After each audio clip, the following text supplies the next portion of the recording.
সাহাবায়ে কেরাম উত্তর দিলেন, অবশ্যই ইয়া রাসূলুল্লাহ, আপনি সব কথাগুলি পৌঁছাতে সক্ষম হয়েছেন। রাসূল বলেন, আল্লাহ আপনি সাক্ষী থাকেন, আপনি সাক্ষী থাকেন, আপনি সাক্ষী থাকেন। আপনার বান্দারা এই কথার স্বীকৃতি দিয়েছে, আপনি আমার কাছে যতগুলি কথা প্রেরণ করেছেন প্রত্যেকটি কথা আমি নবী পৌঁছায় দিয়েছি। সুবহানাল্লাহ।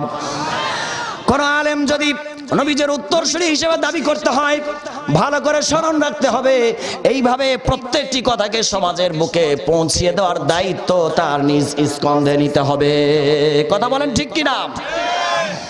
আর যদি চুপটি মেরে বসে থাকি, আসাকিতু আনিল হাক্কি শাইতানুন আখরাস। রাসূলুল্লাহ বলেন, কোন ব্যক্তি যদি হক কথা প্রকাশ করা থেকে যদি চুপটি মেরে বসে থাকে, কোন হক কথাগুলি যদি গোপন করে দেয়, ওটা যদিও দেখতে আলেম হয়, আল্লাহর রাসূল বলেন ওটার নাম হলো বোবা শয়তান। কি শয়তান? আসসালামু আলাইকুম আল কারীমে স্বাগতম।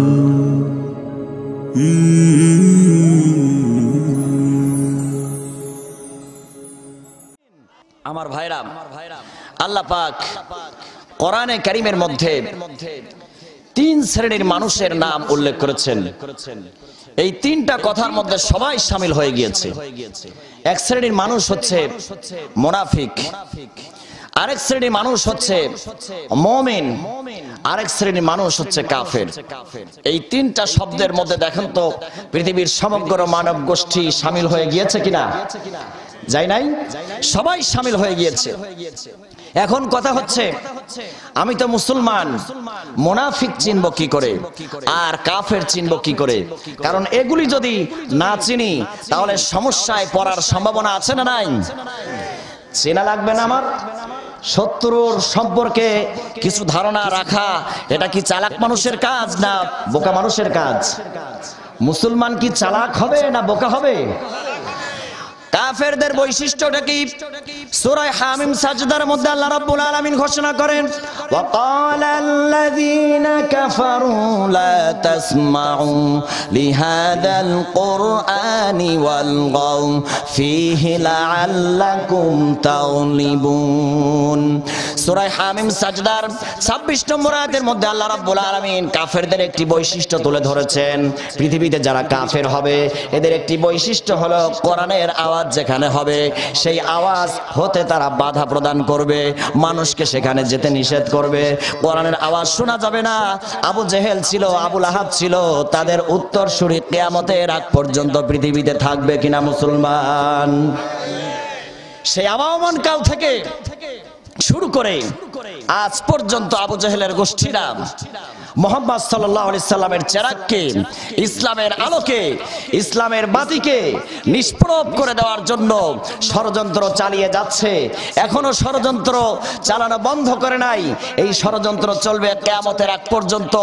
কিন্তু অপরদিকে আল্লাহ রাব্বুল আলামিন বাতিলের সৃষ্ট এই টর্নেডো, গর্কি, জলোচ্ছ্বাসকে নস্যাৎ করে দিয়ে মহান আল্লাহ রাব্বুল আলামিন তার হাবিবের চেরাগকে, মুহাম্মদ সাল্লাল্লাহু আলাইহি সাল্লামের আলোকে জ্বালিয়ে রেখেছেন। যা জ্বলছে, জ্বলবে, কিয়ামতের আগ পর্যন্ত কোনো পরাশক্তি নেভাতে পারবে না, পারবে না, পারবে না। কথা বলে ঠিক কিনা? আমার ভাইরা, এই আগুন এমন একটি আগুন, এটাকে যে ব্যক্তি নির্বাপিত করতে যাবে, এটি হচ্ছে লুকিয়ে থাকা আগুন। লুকিয়ে থাকা আগুনকে যদি কেউ ফুৎকার দিয়ে নিষ্প্রভ করে দিতে চায়, সে আলো কি আরো নির্বাপিত হয়ে যায় না আরো জ্বলে ওঠে? আরো জ্বলে ওঠে। আল্লাহ রাব্বুল আলামিন বলেন, কোরআনে কারীমের এই আলোকে নির্বাপিত করা কোন পরিশক্তির পক্ষে এটা সম্ভব নয়। কারণ এই চ্যালেঞ্জ কে দিয়েছেন? চিল্লাই বলতে হবে, এই চ্যালেঞ্জ কে দিয়েছেন? আল্লাহ পাক সুবহানাহু ওয়া তাআলা এই চ্যালেঞ্জ দিয়েছেন। এই আলোকে নেভানো কোনোদিনও সম্ভব নয়। সূরা সফের 8 এবং 9 নম্বর আয়াতে আল্লাহ রাব্বুল আলামিন ঘোষণা করেন, ইউরিদুনা লিইউতফিউ নূরাল্লাহি বিআফওয়াহিহিম ওয়াল্লাহু মুতিম্মু নূরিহি ওয়ালাউ কারিহাল কাফিরুন হুয়াল্লাযী আরসালা রাসূলাহু বিল হুদা ওয়া দীনিল হক লিইয়ুযহিরাহু আলাদ-দীনি কুল্লি ওয়ালাউ কারিহাল মুশরিকুন। আল্লাহু আকবার। আল্লাহ রাব্বুল আলামিন বলেন, এ বাতিল শক্তি, ভালো করে শুনে রাখো, তোমাদের মুখের ফুৎকার দিয়ে যতই চেষ্টা করো কোরআনে কারিমের আলোকে নির্বাপিত করে দিবে, নিষ্প্রভ করে দিবে, কিন্তু এই ইচ্ছা সারা জীবন তোমাদের ইচ্ছাই থেকে যাবে, এই স্বপ্ন সারা জীবন স্বপ্নই থেকে যাবে, কোনোদিনও পূরণ হবে না। কারণ আমি আল্লাহ রাব্বুল আলামিন আমার আলোকে আমি সারা পৃথিবীতে চমকায় দিব, পৃথিবীর কোনো পরাশক্তি এটাকে ঠেকাতে পারবে না। ঠিক কি না? কত রকম ষড়যন্ত্র চলতেছে, এরপরও মুসলমান একটু লক্ষ্য করে দেখেন, হাফেজে কোরআনের সংখ্যা বাড়তেছে না কমতেছে? আলেম উলামার সংখ্যা আস্তে আস্তে বাড়তেছে না কমতেছে? মসজিদ মাদ্রাসার সংখ্যা আস্তে আস্তে বাড়তেছে না কমতেছে?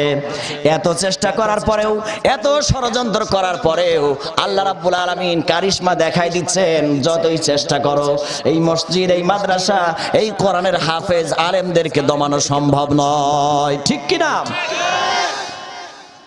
এটাকে দমানোর চেষ্টা করবে কারা? এই গ্রুপটা সম্পর্কে আমাকে আপনাকে ধারণা রাখতে হবে।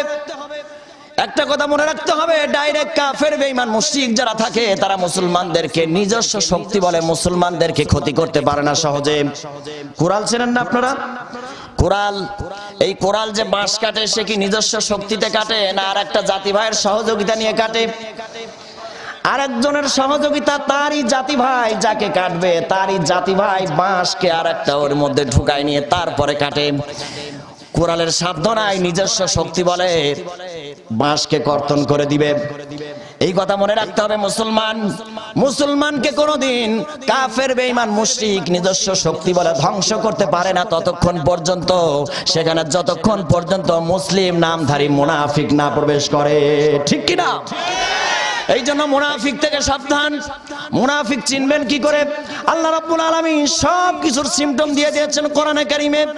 ওয়া ইযা কিলা লাহুম তাআলাউ ইলা মা আনজালাল্লাহ ওয়া ইলার রাসূলি রাআইতাল মুনাফিকিনা ইয়াসুদ্দুনা আনকা সুদুদা। আল্লাহু আকবার। আল্লাহ রাব্বুল আলামিন সূরা নিসার 61 নম্বর আয়াতে ঘোষণা করেন, যখন মুসলমান যাদেরকে তুমি মনে করছো এদেরকে মুসলিম মনে করে যখন তুমি তাদেরকে ইসলামের দিকে দাওয়াত দিবে, আসো ভাই কোরআনে কারীমের আয়াতের দিকে আসি, আসো ভাই আল্লাহ রাব্বুল আলামিনের আইন দিয়ে সমাজটা গড়ি, পরিবারটা গড়ি, আমার রাষ্ট্রটা গড়ি। এই ওয়াজ যখনই তুমি করবে, আসো দেখি কোরআনে কারীমে আল্লাহ রাব্বুল আলামিন যেই ফর্মুলা দিয়েছেন এই ফর্মুলার আইনগুলো বাস্তবায়ন করার একটু চেষ্টা করি। তখন দেখবে নানান রকম অজুহাত পেশ করে রাআইতাল মুনাফিকিনা ইয়াসুদ্দুনা আনকা সুদুদা, কোরআনে কারীমের আয়াত থেকে ভেগে যাবে, তোমার থেকে দূরে সরে যাবে, আর নানান রকম অজুহাত পেশ করবে এটা আমাদের দ্বারা সম্ভব নয়, এটা এই জন্য সমস্যা নাই, এই সমস্যা সেই সমস্যা, নানান রকম অজুহাত দিয়ে, এই চাপ সেই চাপ, নানান রকমের অজুহাত দিয়ে আস্তে করে কোরআনের বিধান থেকে তারা পৃষ্ঠ প্রদর্শন করবে। আল্লাহ রাব্বুল আলামিন বলেন, তোমাকে নিঃসন্দেহে বুঝে নিতে হবে, এরা যতই মুসলমান দাবি করুক এদের নাম হলো মুনাফিক। ঠিক কি না? কোরআনের আইনের কাছে যদি আসতে যদি কুণ্ঠাবোধ করে, যদি মুসরি করে, তাহলে বুঝে নিতে হবে এদের মুসলমানের দাবিটা সঠিক নয়, এরা লৌকিকতা করছে, এরা শুধু যে কোনো একটা স্বার্থকে হাসিল করার জন্য এইরকম দাবি করছে। কারণ মুনাফিকের একমাত্র এই বৈশিষ্ট্য, যখন মুনাফিক মুসলমানদের সাথে মিলিত হয় তখন কয় আমরা তোমাদের, আবার যখন তাদের সঙ্গে মিশিত হয় তখন আবার বলে আমরা তোমাদের। মুনাফিকের চরিত্র হলো যখন মজলিসের মধ্যে আসে, যখন টুপিওয়ালাদের সামনে আসে তখন বলে আসসালামু আলাইকুম, আবার যখন ওই দলে যায় তখন কয় নমস্কার। কথা বলেন ঠিক কিনা? ভাইয়ের আমার, বন্ধুরা আমার, এক পরিবেশে প্যান্ট শার্ট আর এক পরিবেশে দাড়ি টুপি পায়জামা পাঞ্জাবি, ঠিক কিনা? এই ধরনের দ্বিমুখী চরিত্র নিয়ে আল্লাহর দরবারে মাপ পাওয়া যাবে না, মাপ পাওয়া যাবে না, মাপ পাওয়া যাবে না, ঠিক কিনা? ভাইয়ের আমার, বন্ধুরা আমরা এই সমস্ত লোকদেরকে চিহ্নিত করে রাখতে হবে। এই হক কথাগুলি আমার আপনাকে প্রত্যেককে সচ্চারভাবে সমাজের মুখে তুলে ধরতে হবে। এতে যদি কোনো রাষ্ট্রশক্তি যদি আমাকে যদি ধরে নিয়ে যায়, ইসলামের জন্য মাথা পেতে নিতে হবে কারাবরণ, ঠিক কিনা? রাসূলুল্লাহ কারাবরণ করেছেন, ইউসুফ আলাইহিস সালাম কারাবরণ করেছেন, সমস্ত নবীকে জ্বালা যন্ত্রণা সহ্য করতে হয়েছে রাষ্ট্রশক্তির থেকে, এই কথাটা মনে রাখতে হবে। এটা আমার কথা নয়, আল্লাহ রাব্বুল আলামিন সূরা যুকরুবের 6 এবং 7 নম্বর আয়াতে ঘোষণা করছেন। কত নম্বর আয়াত? 6 এবং 7 নম্বর আয়াতে বলছেন, ওয়া কাম আরসালনা মিন নাবিয়্যিন ফিল আউয়ালিন ওয়া মা ইয়াতিহিম মিন নাবিয়্যিন ইল্লা কানু বিহি ইস্তাহজিউন। আল্লাহু আকবার। আল্লাহ রাব্বুল আলামিন বলেন, এ পৃথিবীর মানব গোষ্ঠী, বিশেষ করে মুসলমানেরা কান খাড়া করে শুনে রাখো, কুষ্টিয়ার জনতা। আল্লাহ রাব্বুল আলামিন কুষ্টিয়াবাসীকে লক্ষ্য করে বলছেন, ওয়াকাম আরসালনা মিন নাবিয়্যিন ফিল আউয়ালিন। হে কুষ্টিয়াবাসী শুনে রাখো, সারা বিশ্ববাসী শুনে রাখো, এই পৃথিবীতে আমি অনেক নবী রাসূল পাঠিয়েছি। ওমা ইয়াতিহিম মিন নাবিয়্যিন ইল্লা কানু বিহি ইস্তাহজিউন। এমন একজন নবীও পাওয়া যাবে না যাকে নিয়ে তার কওমের লোকেরা ঠাট্টা বিদ্রুপ আর মস্কারি আর কষ্ট দেয় নাই। এমন একজন নবীকেও পাওয়া যাবে না। প্রত্যেকটা নবীকে জ্বালিয়েছে। এই জ্বালানো শেষ হবে না। আদম আলাইহিস সালাম থেকে শুরু হয়েছিল, মুহাম্মদ সাল্লাল্লাহু আলাইহি সাল্লাম পর্যন্ত শেষ হবে না। এই জ্বালানো কিয়ামতের আগ পর্যন্ত মুহাম্মদ সাল্লাল্লাহু আলাইহি সাল্লামের যত উত্তরসূরি আসবে তাদেরকে দিয়ে তারা এই জ্বালানোর শখটা কিয়ামতের আগ পর্যন্ত মিটাতে থাকবে। কথা বলেন ঠিক কিনা? এই জন্য বন্ধুরা আমার, হক কথাগুলি সমাজের বুকে তুলে ধরতে হবে। হক কথা যদি আমি আর আপনি যদি তুলে ধরা থেকে যদি নিশ্চুপ মেরে বসে থাকি, তাহলে রিসালাতের দায়িত্ব সম্পূর্ণ থেকে যাবে। আল্লাহ রাব্বুল আলামিন হাবিবকে লক্ষ্য করে আল্লাহ রাব্বুল আলামিন বলছেন, দেখেন কত বড়, যিনি রহমতের নবী, যিনি রহমাতুল লিল আলামিন, গোটা বিশ্বের জন্য যিনি রহমত স্বরূপ হয়ে প্রেরিত হয়েছিলেন, তাকে কত বড় হুঁশিয়ারি জানিয়ে আল্লাহ রাব্বুল আলামিন আয়াতটা নাজিল করছেন। ইয়া আইয়ুহার রাসূল বাল উনজিলা ইলাইকা মির রাব্বিক ওয়া ইল্লাম তাফআল ফামা বাল্লাগতা রিসালাতা। আল্লাহ রাব্বুল আলামিন বলেন, নবী হে, আপনার প্রতি আমি যতগুলি প্রত্যাদেশ পাঠিয়েছি, আপনি যদি এই দাবি যদি করে থাকেন যে আমি আমার নবুয়তের দায়িত্ব সম্পূর্ণরূপে পালন করেছি, এই দাবি যদি আপনি করতে চান, যতগুলি কমান্ড আমার পক্ষ থেকে আপনার কাছে গিয়েছে, যতগুলি নির্দেশ আমার পক্ষ থেকে আপনার কাছে প্রেরিত হয়েছে, নবী হে আপনি ভালো করে শুনে রাখুন, একটি আদেশও পৌঁছানো বাকি রাখা যাবে না। যদি আমার একটি কথাও যদি সমাজের বুকে যদি পৌঁছানো যদি বাকি থাকে, তোমার রিসালাতের দায়িত্ব তুমি পালন করেছো, এই কথা তুমি বলতে পারবে না। বুঝতে পেরেছেন মুসলমান? রহমাতুল লিল আলামিন নবীকে আল্লাহ রাব্বুল আলামিন কত বড় হুঁশিয়ারি জানায় দিলেন। এই জন্য রাসূলুল্লাহর অন্তরের মধ্যে একটা ভয় ছিল, না জানি আমি আমার কোন কথাটা পৌঁছানো বাকি থাকলো। এই জন্য আমার রাসূল সাল্লাল্লাহু আলাইহি সাল্লাম বিদায় হজ্জের সময় এই কথা বলেছেন, আলা হাল বাল্লাগতুকুম রিসালাতা রাব্বি। আমার প্রভুর পক্ষ থেকে যতগুলি কথা আমি পেয়েছিলাম, হে আমার সাহাবীরা, তোমাদের কাছে প্রশ্ন করতেছি, আমি কি আমার সবগুলো কথাকে তোমাদের কাছে প্রেরণ করতে সক্ষম হয়েছি? সাহাবায়ে কেরাম উত্তর দিলেন, অবশ্যই ইয়া রাসূলুল্লাহ, আপনি সব কথাগুলি পৌঁছাতে সক্ষম হয়েছেন।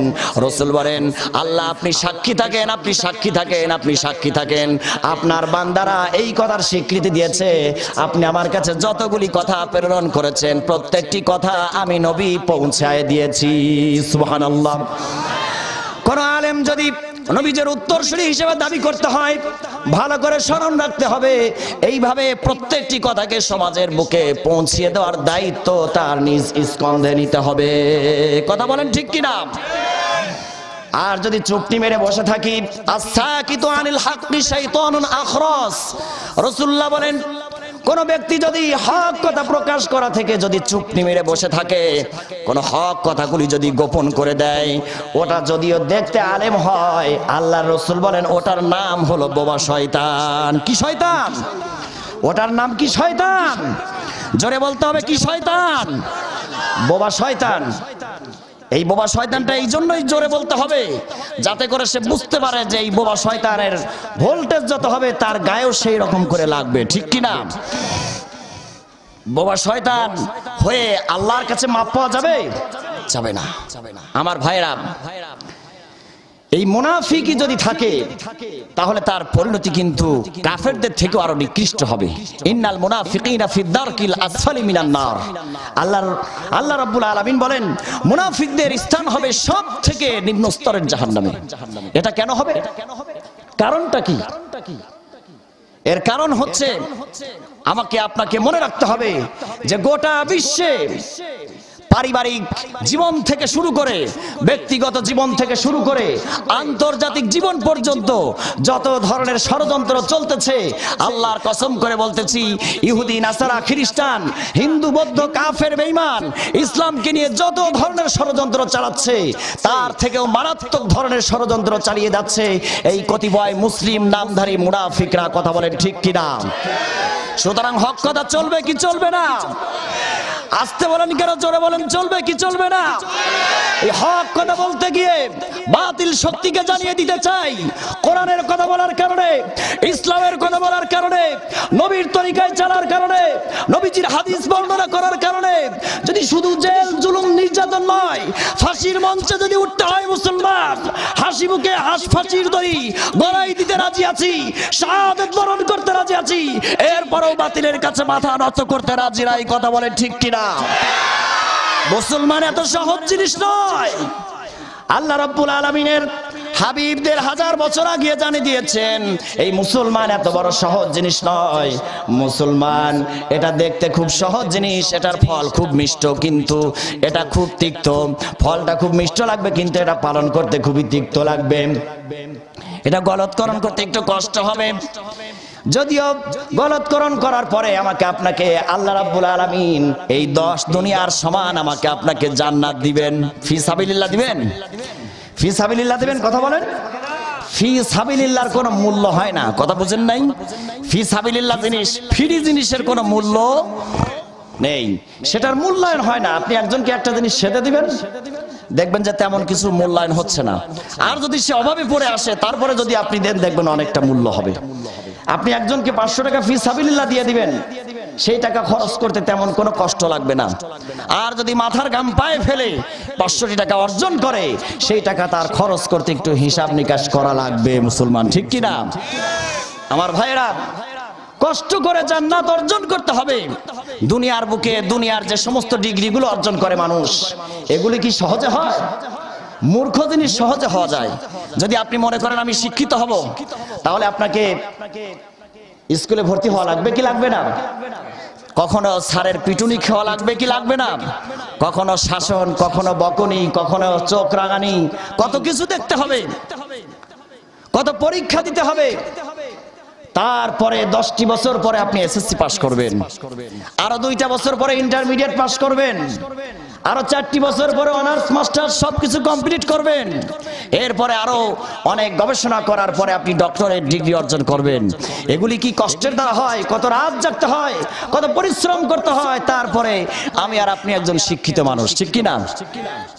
আর যদি মূর্খ হতে চান, কোনো কষ্ট করা লাগবে না, কোনো প্রতিষ্ঠানে ভর্তি হতে হবে না, স্যারের পিটুনিও খেতে হবে না, চোখ রাঙানিও দেখতে হবে না, একলাই বসে থাকবেন, স্কুলে যাবেন না, কোনো ভেজাল নাই। কিছুদিন পরে দেখবেন আমি আর আপনি একজন মূর্খ মানুষ হয়ে গেছি।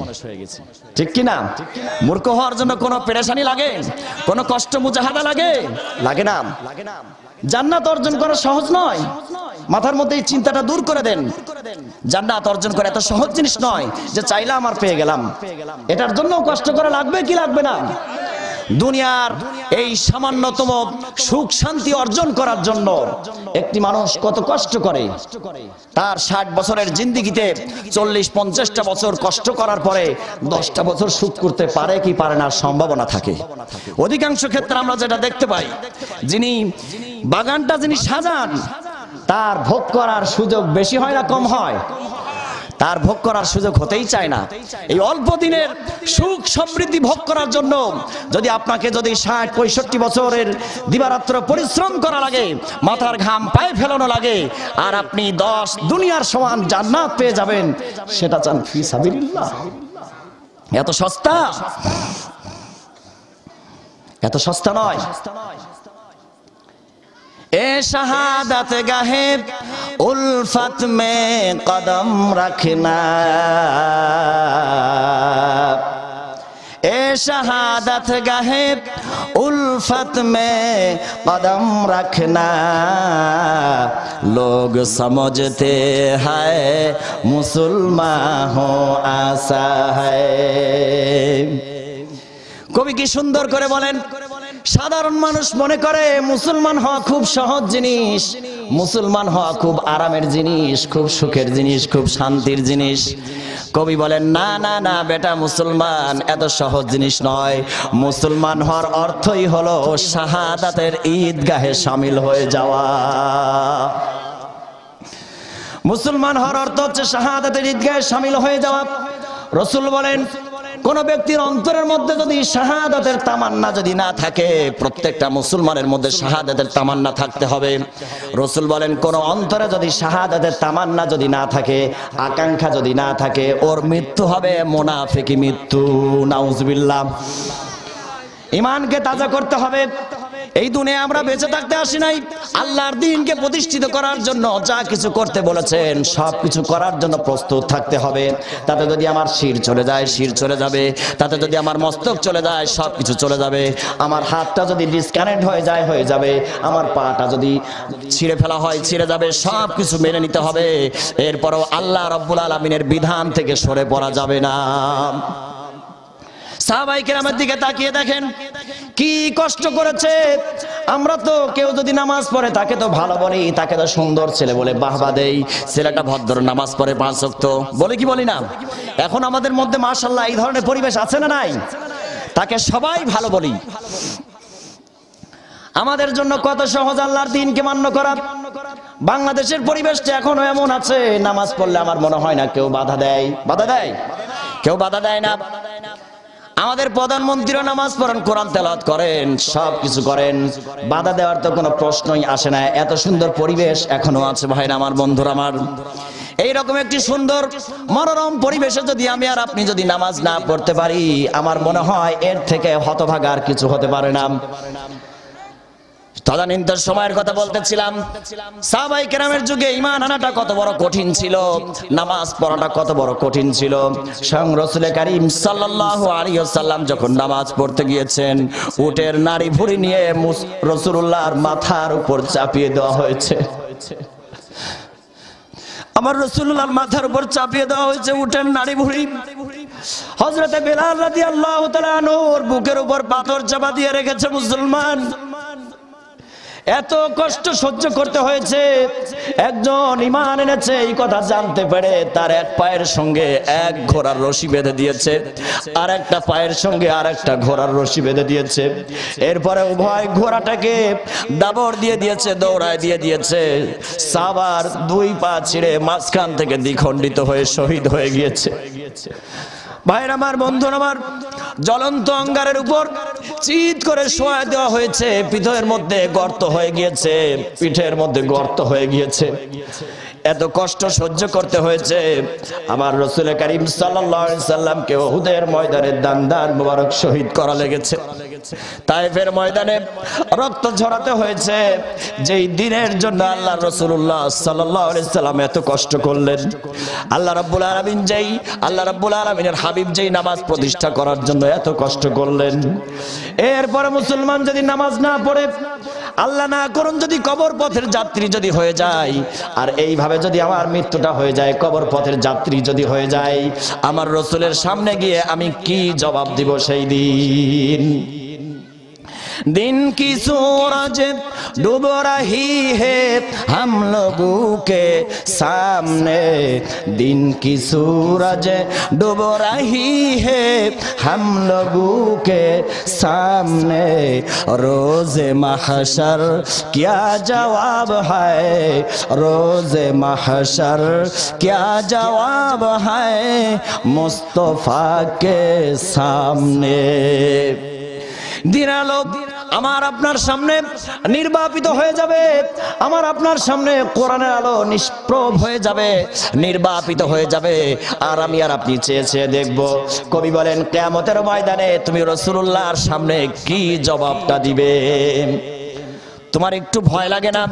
তোমার একটু অন্তরের মধ্যে অনুশোচনা বোধ তৈরি হয় না? কি করে তুমি রাসূলুল্লাহর কাছে রাসূলুল্লাহর উম্মত বলে দাবি করবে? তুমি কি মৃত্যুবরণ করবে না? তোমার কি হাসরের ময়দানে আল্লাহ রাব্বুল আলামিনের সামনে দণ্ডায়মান হতে হবে না? ভাইরা আমার, বন্ধুরা আমার, সেই কঠিন কিয়ামতের ময়দানের দিন কিন্তু খুবই ভয়ানক দিন। সেই দিনে আমি আর আপনি আওয়ামী লীগ করি, বিএনপি করি, জামাত ইসলাম করি, জাসদ বাসদ যাই করি না করি, যা করি না করি, কিয়ামতের ময়দানে আমাকে আপনাকে প্রত্যেককেই কিয়ামতের ময়দানে উড্ডীন হতে হবে কিনা? প্রত্যেককেই উপস্থিত হতে হবে। সেই দিন আমার আপনার অবস্থাটা কি হবে? সেই দিন আমি আর আপনি কোন দলে যাব? আল্লাহ রাব্বুল আলামিন সেই দিন প্রত্যেক নেতা সহ তার অনুসারীদেরকে সহ আল্লাহ রাব্বুল আলামিন ডাক দিবেন হাসরের ময়দানে। ইয়াউমা নাদউ কুল্লা উনাসিম বিইমামিহিম। আল্লাহ রাব্বুল আলামিন বলেন, ইয়াউমা, যেই দিন নাদউ, আমি ডাক দিব, কুল্লা উনাসিম, প্রত্যেক মানুষকে। কুল্লা মানে হচ্ছে প্রত্যেক, উনাসিম মানে হচ্ছে মানুষ। প্রত্যেক মানুষকে আমি কিয়ামতের ময়দানে ডাক দিব, ইমামিহিম, তাদের নেতা সহ আমি তাদেরকে ডাক দিব। ভাইরা আমার, বন্ধুরা আমার, আল্লাহ রাব্বুল আলামিন বলেন নেতা সহ ডাক দিবেন। নেতা যেই দিকে যাবে তার অনুসারীদেরকেও সেই দিকে যেতে হবে, কি হবে না? আমার নেতা যদি জান্নাতে যায়, আশা করা যায় আমি আল্লাহ রাব্বুল আলামিনের জান্নাতে ঢুকতে পারবো। আর আমার নেতা যদি জাহান্নামবাসী হয়ে যায়, তাহলে আল্লাহ না করুন আমাকেও কিন্তু সেই দলের মধ্যেই নিয়ে যাওয়া হবে। মানুষ সেদিন আফসোস করে বলবে, সূরা আহজাবের মধ্যে এসেছে, ওয়াকালু রাব্বানা ইন্না আতানা সাদাতানা ওয়া কুবারানা ফাআদাল্লুনা সাবিলা। আল্লাহ তাআলা, আমরা তো আমাদের নেতাকে অনুসরণ করেছিলাম, আমাদের মধ্যে যারা বয়োজ্যেষ্ঠ ছিল, যারা মুরব্বী ছিলেন, তাদেরকে আমরা আনুগত্য করেছিলাম। ফাআদাল্লুনা সাবিলা। আল্লাহ সত্যি করে বলতেছি, কোনদিন এক ওয়াক্ত নামাজের কথা বলে নাই। আমার যে সমস্ত মুরব্বিয়ানে কিরাম ছিল, আমার যে সমস্ত নেতা ছিল, এরা কোনোদিন মাঠে যদি একটু খাবার নিতে দেরি করেছি, একটা চপেট আঘাত কষে দিয়েছে। খাবার আনতে দেরি করেছি, একটা চপেট আঘাত লাগাই দিয়েছে, কোনোদিন শাসন করে নাই। আল্লাহ রাব্বুল আলামিনের হাবিব বলেন, মান তাশাব্বাহা বিকওমিন ফাহুয়া মিনহুম। যে যেই জাতির সাদৃশ্য গ্রহণ করবে, কিয়ামতের ময়দানে তাকে সেই জাতির অন্তর্ভুক্ত হতে হবে, ঠিক কি না? এই জন্য আমাকে আপনাকে নেতা নির্বাচনের ক্ষেত্রেও সচেতন হওয়া লাগবে কি লাগবে না মুসলমান? নেতাটাও হুঁশ করে আমাকে আপনাকে নির্বাচন করতে হবে। লিল্লাহি তাকবীর।